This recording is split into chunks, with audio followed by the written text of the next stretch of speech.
Aries rising. How you doing, Aries? So this is going to be your reading for the Libra eclipse that's happening on the 2nd or 3rd of October, depending on where you live, right? This is the final Libra eclipse, Ishali Diala Diana, with the South Node that's a new moon for another 18 years. So we are closing out an 18-year cycle and activating a new one. In this reading, I'm going to be pulling cards to see what's the most integrated and expansive intention of this eclipse cycle, as well as how to work with that energy and amplify it. Ishala Diala Madoela. Hello and welcome. My name's Chloe. I work with card divination, astrology, and I channel multi-dimensional energies through my body. You just heard some vocal light language there. You're no doubt going to see some physical light language with my hand movements. And all of this is bringing in healing, attunement, and activation codes to the messages that come through in these readings. Now, I read for the rising signs predominantly in terms of the astrology. So for those of you who don't have Aries in the first house, look to the house that it does fall in. Look to the themes of that house, and you want to apply those themes as well as all the other meaning you've got going on in the sign of Aries. So your sun is there, you bring in the sun qualities. And it will be as if that Aries energy, wherever it falls in your natal chart, has now energetically moved to the first house. So the messages from the rising sign will still link in, the astrology will still link in. You've just got to add on your own natal chart meaning on top of it. As always, take what resonates, leave what doesn't. So, Aries. Oh, this is opposite your sign, Aries. This is in the sign of Libra. And for Aries rising, this is in your 7th house, the house of the other, right? This is the important relationships, the one-on-one relationships in your life. And this can be business partners, clients, therapist, intimate, near and dear friends, long-term committed romantic relationships, as well as your relationship with Source. So these are the significant relationships in your life and how you understand yourself in regards to them and how they're showing up, what you're drawn to, all of that kind of thing. And so you've had the South Node moving through your 7th house since July last year. And so you've been going, the South Node represents the tail of the dragon. And this is where we release, where we purge. But it's also, with that purging, it clears energy and allows us to bring depth and nuance to what remains. It is a very much an esoteric inner yin experience where we observe. And as I say, we bring nuance and depth to this area of our lives. You may have found restrictions and certain limitations, or just feeling a bit disconnected from the other, all in order for you to go inwards, or perhaps the other has been doing that to you, all in order for you to sort of recalibrate and deepen your connection with the other and your understanding of what's important to you and how you show up to it. As I said, it's not really the outward manifestation energy. That's the North Node in your sign, Aries.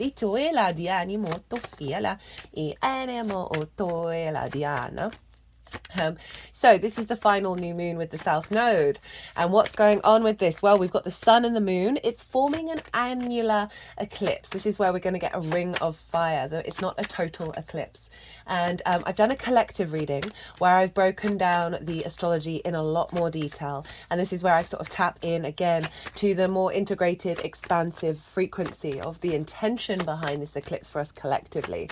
And in that, I did a collective tarot reading, and I pulled some cards on the symbology of what this ring of fire means. So if you want some deeper understanding about this eclipse cycle, pause this video, go check out the collective reading, then come back, and then you'll add on what's coming through in this one on top of that.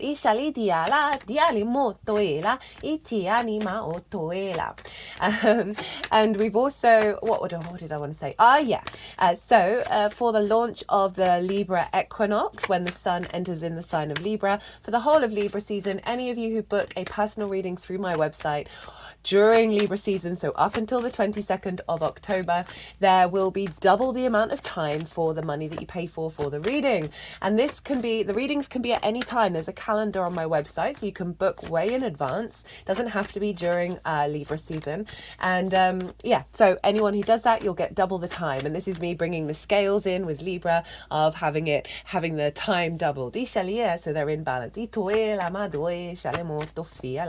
So we have the South Node, the Sun, the Moon, Lilith, Mercury, and Juno all piled up on top of each other in the sign of Libra.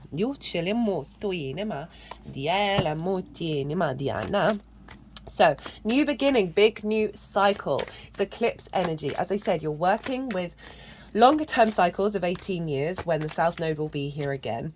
And this is when the sun and the moon meet on the horizontal and the vertical axis. And so, as I said, we're dealing with bigger energy here. Do what feels right for you around the eclipse period. From my personal experience, I tend to just get out of the way of the eclipse energy. Unless you've worked with it in the past and it's worked out, because it's dealing with a really bigger long-term trajectory, and it's more sort of cosmic time and space meeting together, creating new timelines. Sometimes it's best just to not try and control what's going on with our limited framework of how things will unfold.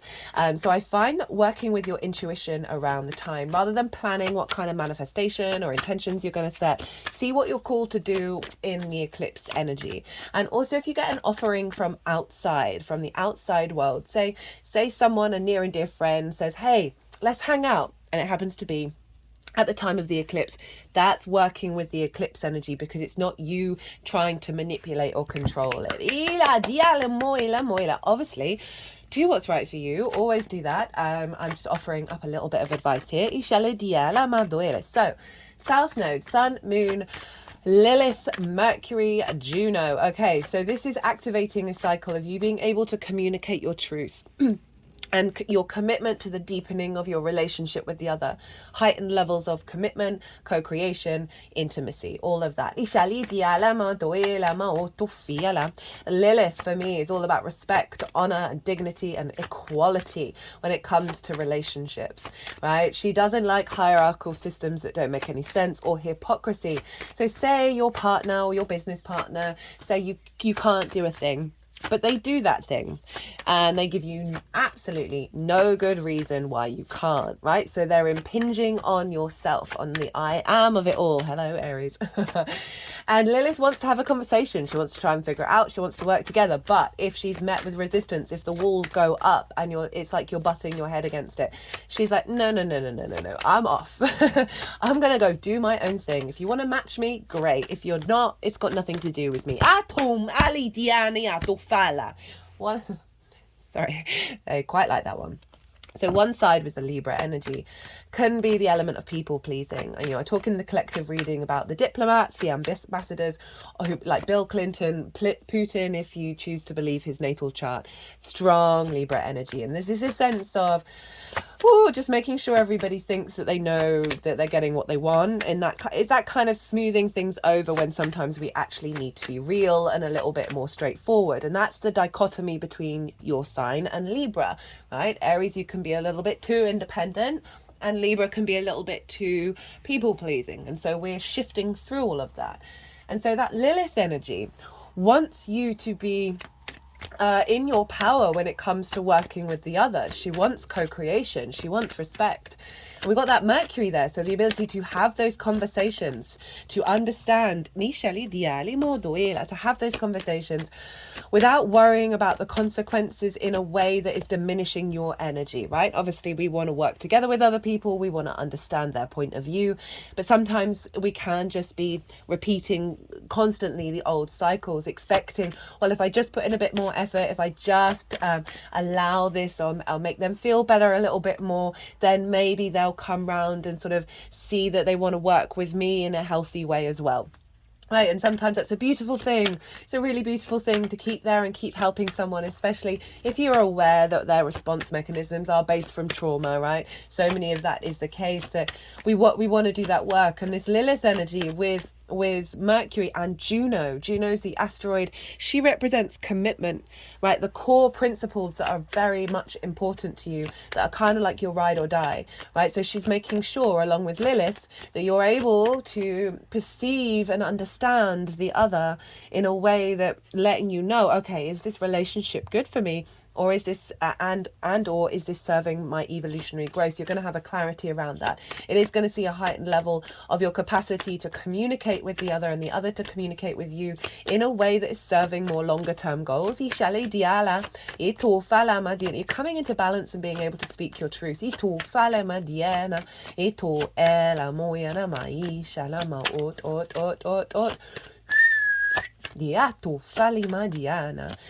So that's some key themes that will be happening around the eclipse energy. This is also elevating your communication with source.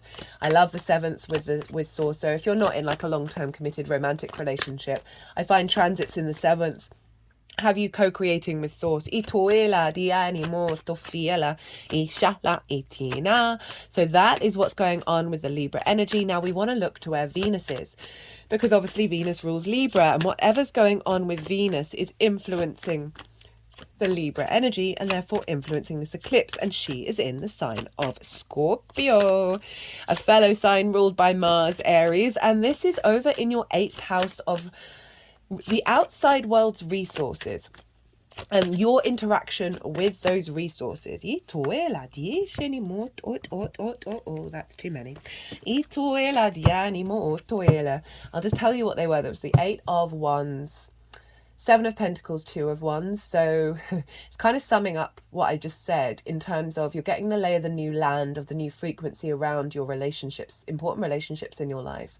This is an element of putting in, with the 7 of Pentacles, that is about planting new seeds and tending to them. So there's an awareness of you're going to need to work through this and build with this energy that's leading to alignment in communication, because that 8 of Wands is Mercury in Sagittarius, and all those ones are heading in the right direction. So it is just letting you know that this is an integrative process and that it does require doing things daily to establish a healthier communication line.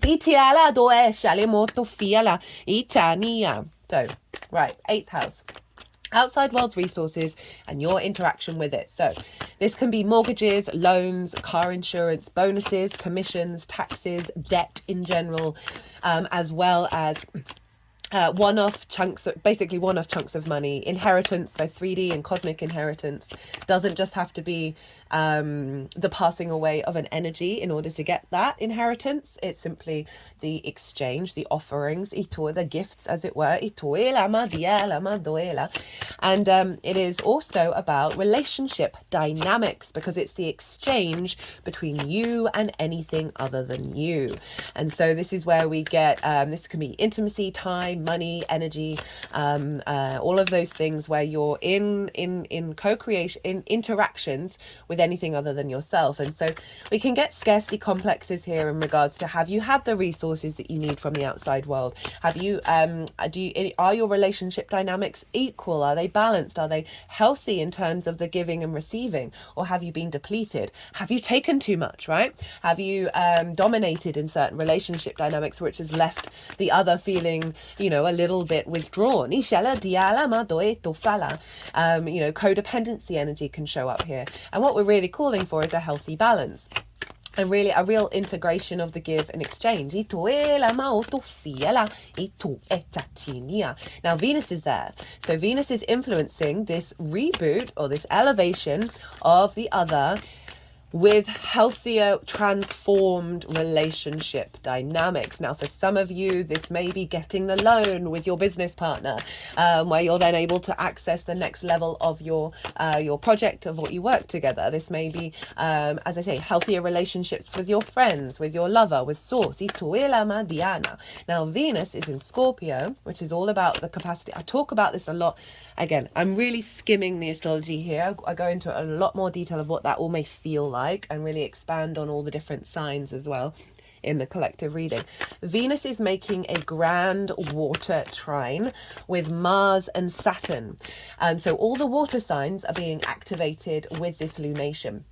And a grand water trine are very powerful. So all the water signs are in harmony with one another. A trine is ruled by Jupiter. There's a sense of elevation, a sense of wisdom, a bringing together in order to expand and evolve, a deeper knowing and faith that gives confidence and an ease and a flow of generosity of spirit, abundance, opportunities. Mars is in the sign of Cancer, and this is in your 4th house of your roots and your foundations, your ancestors, both blood and soul lineage, the roof over your head, and the things that you do in private. It's your home. Saturn is over in your 12th house of the unconscious realms, the hidden house, the house of mysteries.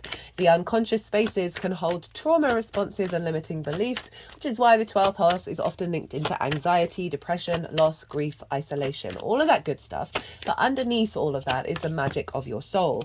Saturn loves being in the 12th. Regulars, I've talked about this for a while now. With Saturn being there, you're getting a lot of support, a lot of strength, a lot of autonomy, a lot of integrity and commitment to essentially establishing some structure and some order in your unconscious spaces, reclaiming your authority in those unconscious spaces. So we have Venus, desire to connect and find love and creativity. We've got Mars, our passion, our drive, our actions, and they're in alignment with Saturn, which is all about long-term integrity, commitment, and legacy. So there's a harmonization in your root system that is strengthening your motivation and drive intuitively to bring yourself to see a lot of transformative energy come about in regards to perhaps unconscious responses that we receive from our parental figures that form the love languages that we then bring into the world. And that is not just romantic, that is in with any dynamic that you're in.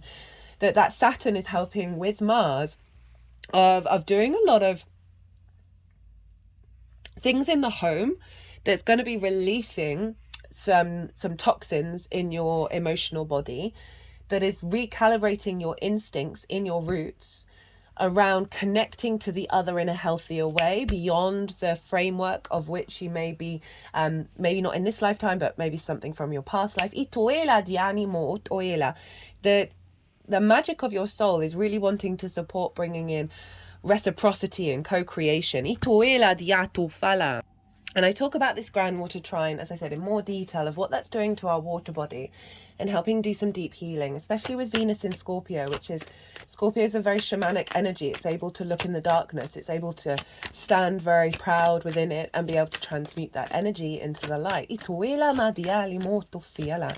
So there's something around a recalibration of your relationship dynamics that are elevating your relationships in general, that's giving strength to your foundations.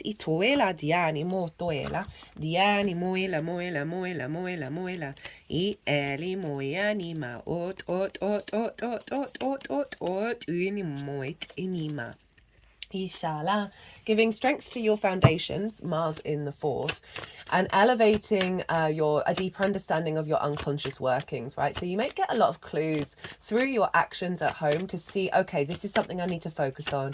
This is something I need to be released, as well as nudges and hints about how you are more healthily moving into co-creation with the other. Ishali diali modoela, diali ot. Dia shoni moyeni modori ni ma tini ma doe shale ot ini me. I just saw what that one was.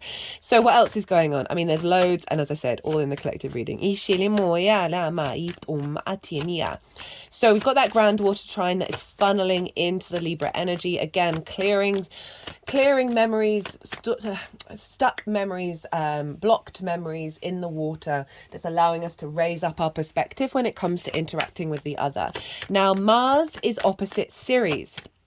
So Ceres is an asteroid representing the harvest, representing abundance and nurturing, nourishment, nutrition, food in general. And she's up in your 10th house of your life purpose and career.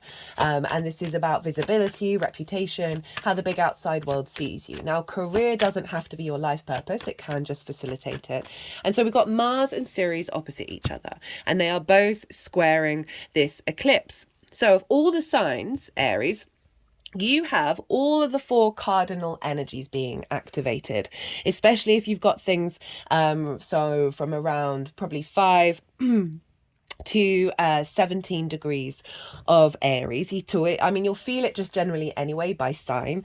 So this is what's creating a grand cardinal cross. So we have all the cardinal energies, and for Aries rising, this is 1st, 4th, 7th and 10th.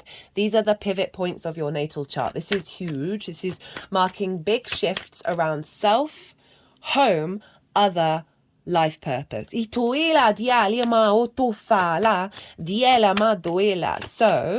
Aries, you might be feeling with this cycle that you're being pulled in lots of different directions.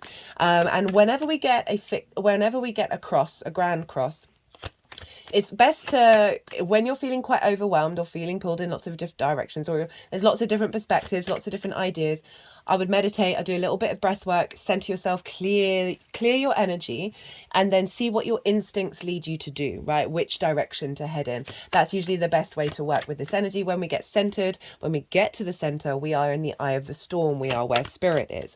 So that's Ceres Mars energy.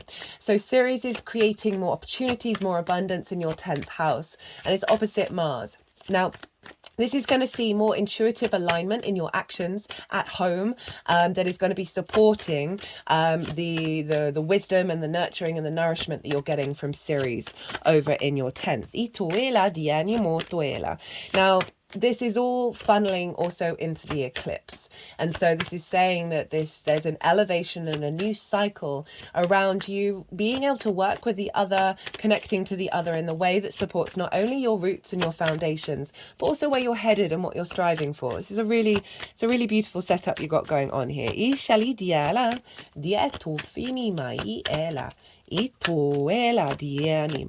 Now, Chiron's in your sign, Aries, and it's opposite Juno. Again, I talk about this in the collective reading. The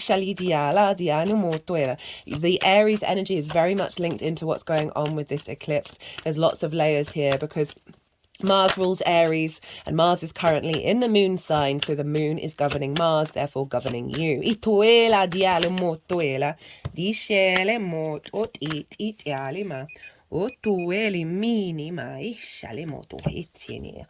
We have Capricorn at the bottom of the deck. Right, I've got 2 oracle cards to pull for you. Sorry for the croaky voice. I'm trying to fast track this cold that I've got. Because I'm off to a friend's wedding soon. Coughing through a wedding ceremony, not the one. There's the first one. Let's get the last one. And then we'll bring the tarot into the astrology. Mina Mariana, di animo enima, di shanima diana. And obviously Mars is ruling Venus at the moment, and so the ruler of you, Aries, is governing what's going on with the Venus energy. So it is pulling it back and making sure that we don't lose ourselves with the other, right? We are co-creating and collaborating in a way that is healthy rather than causing us to be out of balance.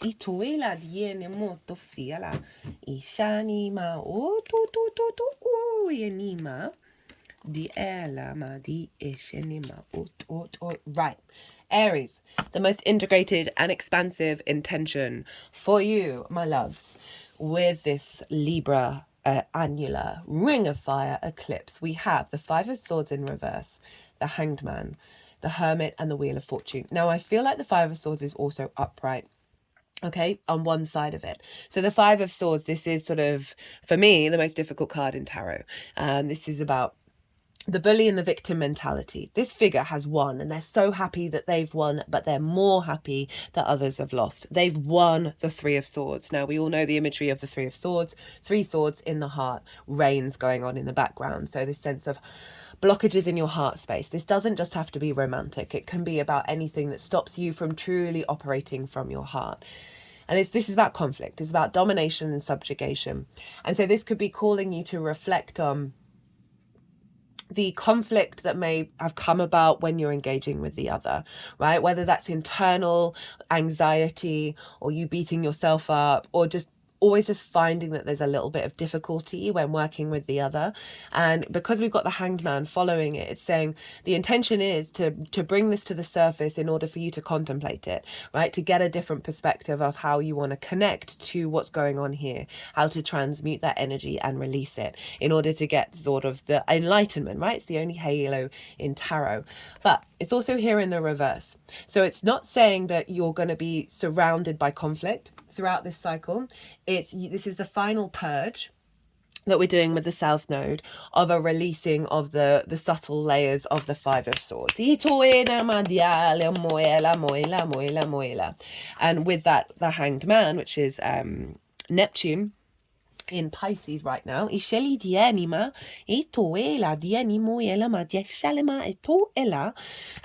there's through this process, you're uncovering things in your unconscious spaces. You may get revelations around, as I said, distorted love languages. I know that the majority of my relationships in my early years were fully linked into the relationship I had with my father, right? So there's those kind of things, right? Sometimes we can't escape the imprinting, and this really feels like it's giving you the capacity to observe that imprinting and release it. I also see that this is an elevation of your perspective around relationships, right? So there may have been some distance, there may have been some disconnect of not wanting to commit or have that kind of intimacy that is fully nourishing, or whether that comes from you or the other, that this is shifting that frequency and getting a higher perspective come in. We have the Hermit, which is Virgo, and the Wheel of Fortune. So you've got 3 major arcana. Not surprising, Aries, this is opposite your sign.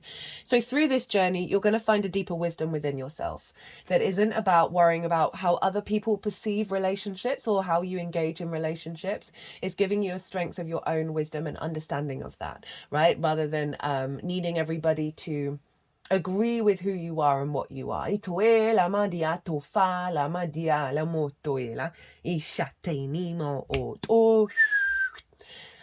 is a real sense of, perhaps because the South Node is still there, it's not going to leave till January, that there's still going to be perhaps this withdrawal that you're going to be going through.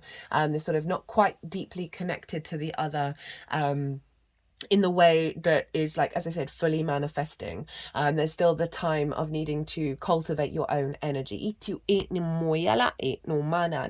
This is Virgo, which is your 6th house of work and figuring out how you work. We need a healthy 6th house in order to have healthy relationships. So it may be causing you to reflect on how you work with others and finding a deeper wisdom with that. There's then changing your fortune, because then we have the Wheel of Fortune. So it's saying that fate is changing, right? Your things are moving on the up, things are elevating, big karmic stuff is coming through. And we have at the bottom of the deck, we've got the Devil with the 3 of Cups. Love that. And this is your career.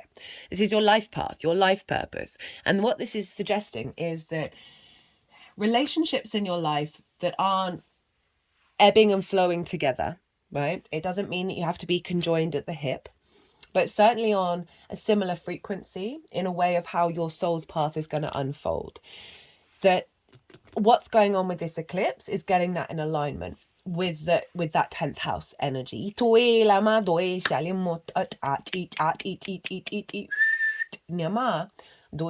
South Node can also bring about big karmic connections.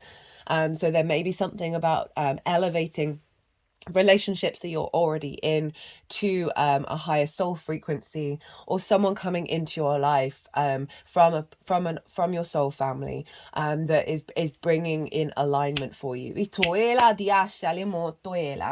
So how to work with this energy, how to amplify it. We have the 10 of Swords, the 4 of Swords, the Magician, and the King of Wands. Now, the 10 of Swords, this has happened in quite a lot of the videos where there's been a difficult card that the universe has gone. We need to reflect on this. Remember, it's still the South Node, which calls for observation, refinement, release. So we got it with the 4 of Swords.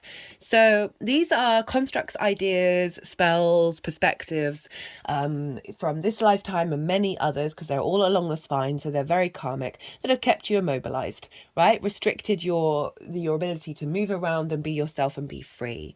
There's a sense of immobilization. It's as simple as that. And this very much feels like perhaps what you've been working through with the South Node energy of what limiting beliefs do I have about the other and myself in regards to the other that have kept me very still and kept me limited in how I'm truly able to embody myself with the other. And then we've got the Four of Swords, and this is saying, take time to pause, to contemplate, to pray, to meditate, knowing that you are held by the universe right now, even if things have been difficult, that it's all been part of a process, because this is calling you to reflect on this. And the Three of Swords, right? They're out of the heart now, Ishali Diala, in order to find your truth. So there's an element of stillness here that's still coming through, of calling you to reflect on these in order to help ease them out, and also know you are held. This is all part of the process. This is a zoomed out perspective in order to let these things flow through you. Let them be released. And again, we've got quite pause cards here. They're very inner spaces that is helping you get back into a frequency where things are shifting on the up.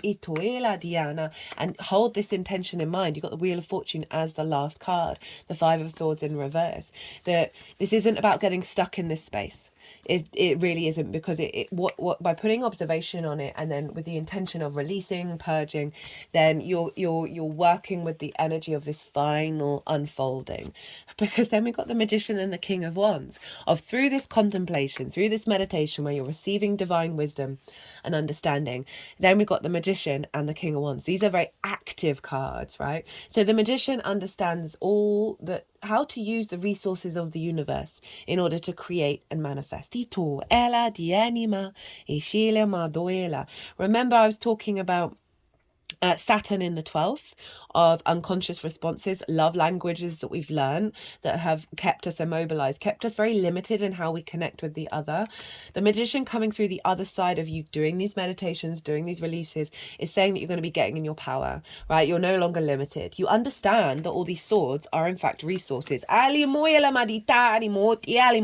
then I'm running my hands along the back of my spine. They're focusing around the root chakra, and now the sacral chakra, the solar plexus, the heart, the alia, do it. And now they're at the throat. Itu, and bringing it to the front of the throat. Remember, Mercury's involved here, of the capacity to this is Mercury's card, the capacity to communicate with others and manifest the reality that you want to be in. This is also highlighting the relationship with Source, that the downloads you're going to get are going to be activating a heightened level of your own magic. Saturn over in the 12th. We then have the King of Wands. Hello, fire energy. You're obviously a fire sign, Aries. And the King of Wands is very passionate, very instinctive. For me, fire is all about the instinct. It's not the emotion that we feel or the sensation that we feel or the thought that we have that's our intuition. It is the instinct. I'm saying that as I'm a fire rising sign. Or it's the instinct that we have, the sort of like, I'm just doing this. This is just obviously a thing that I'm doing. And that tends to be a knock-on effect. And that's very King of Wands, of like, I'm going to get up and go. I'm going to follow my instincts. So you've got to spend some time in contemplation in order to recalibrate your Magician energy and then take action from that, because you're a lot of this is about you. A lot of this is about you that's had an impact on the other, and your relationship with it. Now, if you're not resonating very strongly with this may be just simple threads that are being unfolded. So you may be in a really healthy relationship and it's just taking you to the next level. This is acknowledging your own sovereignty, your maturity, your ability to take action, and being in your power, right? So, but you've got to go through some steps in order to really be in this space. Chiron is opposite Juno. I talk about both sides of the coin in the collective reading with that. And Chiron in Aries. So the wounds of self, right? And this is coming through quite clearly in this reading. We have Woodwives, adaptability, and nature, which strangely enough just came through for Taurus. Okay, right, so let's read nature. This is from What We've Forgotten by Amy Miranda. So it's highlighting something that's always been a part of us that we may have lost awareness on and we need to focus on with this transit. So nature, the heart of the world. Grandmother Ayangat, a spiritual leader of the Mongolian Union of Ancestral Traditions, offers this wisdom. We have neglected our ancestral knowledge and dishonored the law of nature. Let's respect each other and revive the indigenous knowledge on how to live in harmony with nature. Think about what it means to be separated from nature, to be separated from one another. In ancient civilizations, there was the idea of a cosmology that viewed the universe as one unified organism. Human beings were only one aspect of the overall function of nature. We all lived within the system. It was us, we were it. This was the time when humans knew that the universe was sentient, that nature was synonymous with our lives. This week, think about what you might be able to do to invite nature into your life. What might you be able to do to bring this intention into nature? Nature loves reciprocity. It also loves collaboration. Consider what collaborative and reciprocal relationships exist in nature. I'll start. Without squirrels burrowing nuts they eventually forget about, we wouldn't have as many trees, and without plants supplying squirrels with nuts and seeds, trees wouldn't get the same kind of wide distribution. It works in connection by design. How might you be able to reconnect with nature? What ritual, service, or offering might you be able to do to have more connection with the nature happening in your life? Yeah, so this is really tying in with the relationship dynamics with the other, of the sense of reciprocity, the sense of exchange, of connectivity. And you know, if for some of you out there who, if you do struggle with commitment and with collaboration and with intimacy, it might be a really good idea to go barefoot out in nature and reground yourself back to the great ecosystem that is the Great Mother. And that's going to help release that conflict, right? And that Ten of Swords, and help let it just dissolve and heal, and have yourself be a bit more open to connection. And this is also, I'm feeling, get in line with your true nature. Right, again, so it's backing up the intention for our future relationships is not needing other people, is co-creating with other people. So it's not about, okay, well, you can do this for me. Oh, when did that fall over? And I can do this for you. It's honoring of each other's frequencies and seeing when each other meet in those interactions. And as I said, so often we can prioritize the other or take advantage of the other as well. Like, it goes both ways. I'm not saying either way how that shows up for you in your life. You'll know that. And so often we've been both of those things. Woodwives, adaptability, strong roots, growth. So that's Mars over in your 4th house, right? The woodwives dance in your dreams as a reminder to be grounded no matter what life offers you. You need to know who you are, what you'll tolerate, what you've learnt to date, and what boundaries to set so you feel good about yourself. Okay, so that's just summing up all of what's just come through. I love that. Life is going to offer you something extraordinary now, and in order to learn and receive its blessings, you must remember that being grounded gives you more freedom, not less. You have everything you need. You have all it takes to do this right now. There's the magician. If you also keep reminding yourself to be flexible, you'll be amazed by how well things play out for you. The woodwives are both wisdom keepers and students of the new world, as these forest spirits have an uncanny ability to adapt to changing circumstances and always find the perfect way to grow and expand. They represent what you already know how to do. Learn, be in the beginner's mind, let go of your rigid notions of how things should be, and be present to what is right now, unencumbered by your projections. Is there a storm brewing because things need to change? No worries, nothing can uproot you now, and it will pass, and you will dance with nature and move with it all. These are so in alignment, that's so lovely. Perhaps you're being given an opportunity to take a chance on something new, and you're not sure how far you can go without losing your footing. Have no fear, for when you remember your roots, your integrity, your authentic self, Mars, Saturn, your Aries energy, you can stretch yourself beyond the invisible line you drew. Go for it. You'll be so glad you did. Well, Aries, love that. Really, really, really, really, really love that. Okay, I'm going to leave it at that. Don't forget that if you book a personal reading through my website until the 22nd of October, you will get double the amount of time. So for those of you Wait, what did I want to say? I hope you enjoyed this reading. I'm so sorry. This cold has made me a little bit brain fuzzled. I hope you enjoyed this reading. I hope it resonated. If it did, it would bring me great joy if you hit that like button. It obviously helps the algorithm as well as all your subscribes and shares and all of that. Other than that, Aries, be good to yourselves, be good to those around you, safe travels, and be well until we meet again.